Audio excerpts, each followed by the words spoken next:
So in preparation for a little bit of fire, let's come back over, making sure that our topmost layer is selected. Shift-click on the body layer to select all of these foreground elements with the exception of the original background layer back here. Then right-click over any of the text and choose Convert to Smart Object. I'm going to change the name here to Fire Sprite. And just as a quick reminder of where we've come from, hold down the Option key on the Mac, Alt on Windows, click on the little square where the eyeball would be on the layer. That's our original. This is how far we've come. Not bad, eh? Okay, so we're going to need to add a black layer behind our Fire Sprite. So I'm going to come down, create a new layer, move that to the proper sort order, hold down the Option key, and hit the Delete key. Assuming, of course, that your foreground color is still black, that will fill the layer with the foreground color and create this effect that you see here.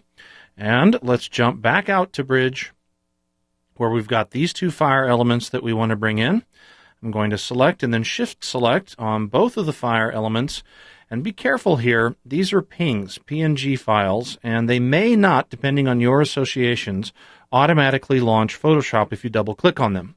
On my machine, for example, they'll launch Fireworks. So instead, I'm going to right-click, choose Open with Adobe Photoshop CS4. There we go.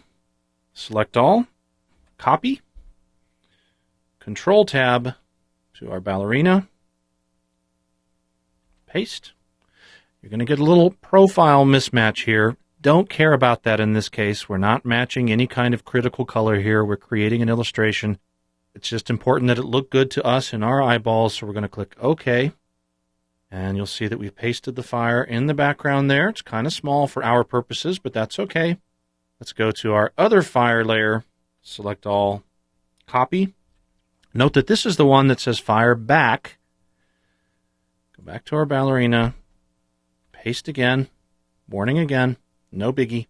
And that's pasted behind our Fire Sprite. So the first layer we pasted in was from the fire front, so let's follow our directions and move that in front of our Fire Sprite. And for the time being, we'll turn it off. And let's focus now on our background layer.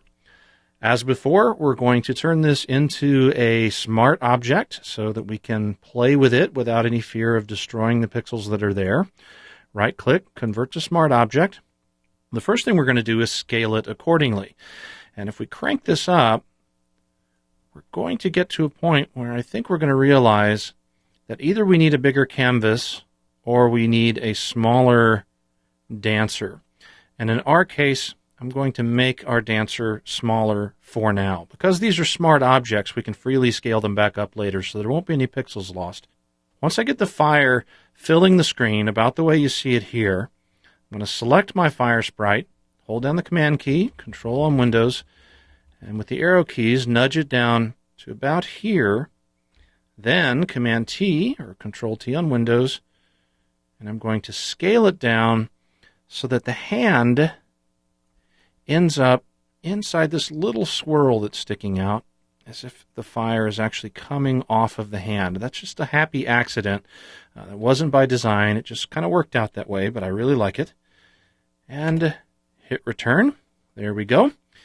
Now, there are a couple of things we're going to want to do to this fire layer. If we zoom in, we'll remind ourselves that the detail in our Fire Sprite is quite good. But if you look at the fire in the background, you'll see that it's really pretty noisy. And frankly, it's noisy because it is a piece of fire that has been grabbed from a video resolution clip of fire from our good friends at Artbeats. It's a beautiful clip. It's shaped exactly the way I want it, but it's very low resolution compared to our illustration. So it has a little bit of noise inherent to the resolution, and when we blow it up, it kind of expands the noise. But that's okay. We want this to look dramatic, but we don't care 100% if it looks photographic. So what we're going to do is actually get rid of this noise using a technique I like for this sort of thing, where we apply, under the noise filter, the median plugin. That's very nice.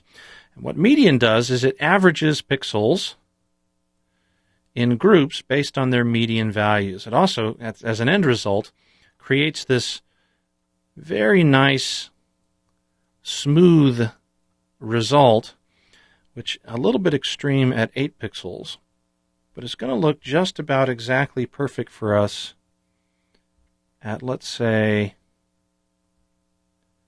6 pixels. Click OK.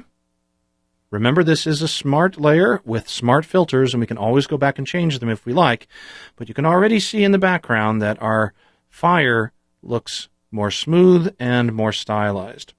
Now we're also going to want to pump up the contrast in our fire. So let me zoom back just a little bit. See our fire layer here. Go back one more click. Let me hit the F key to actually fill the screen with our sprite. And let's pump up the values a little bit here with the use of an adjustment layer. Come down to our adjustment layer pop-up and choose levels. And I'm going to make sure that our blacks are absolutely black by cropping off what we see here, so that when we pump up the brighter parts of our fire by dragging in our input white, we don't run the risk of magnifying any noise that might exist in the black portion of our image. So with this value about here, you can see that we're making our fire much brighter, and the saturation now much more nicely matches the details of our sprite layer. And that looks pretty darn good. Very, very happy with that. So let's do the same thing, more or less, to the foreground fire. Close down our adjustments and reopen our layers panel. Select our layer 2 and convert it to a smart object. Let's scale it accordingly.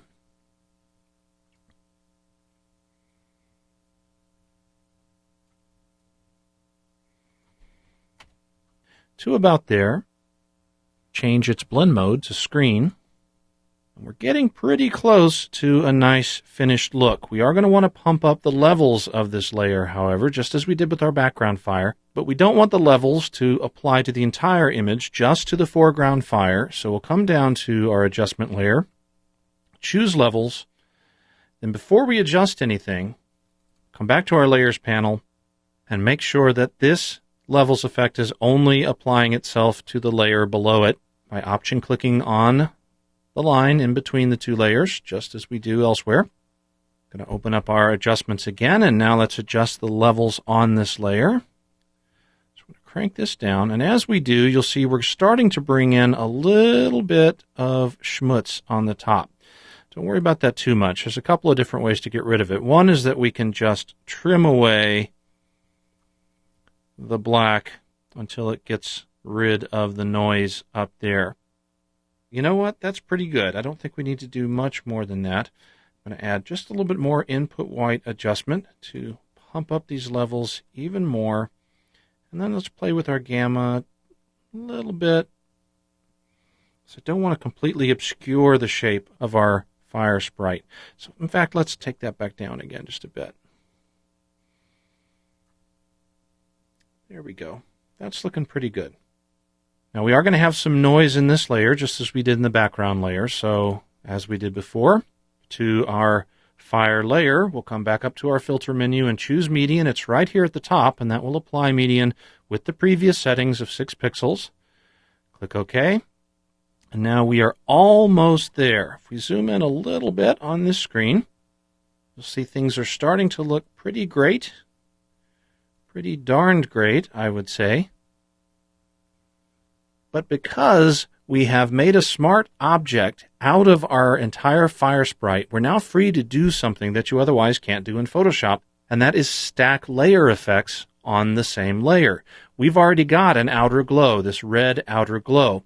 But what if we wanted to add just a little bit of a hint of yellow as well, as if it was picking up just some of the backlighting from the fire? We don't want to obscure the red. We want the red to still be there, but towards the outer edge, we want to add just a little bit of, in essence, light wrap. So, coming back to our layers panel, select the fire sprite layer, come back down to our layer effects, choose inner glow. When we do, the inner glow panel pops up. I want to saturate this yellow a bit more than it is by default. Click OK. Take its opacity down just a bit. We don't need quite that much. And that's what we're going for, just that rim which looks great on the hair as well. And it helps to cement her into the fire even more because it adds just a little bit of back edge glow, especially on the hand. Just looks fantastic. Okay, click OK and hit the F key one more time.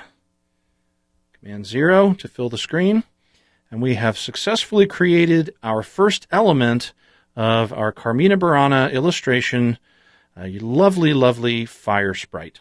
At this point, I highly recommend that you save your work because we're going to be using this element later on when we assemble our final composition. But we're going to take a detour for a while, and it would be convenient to be able to close this layer out as we focus on our next chapter, 3D.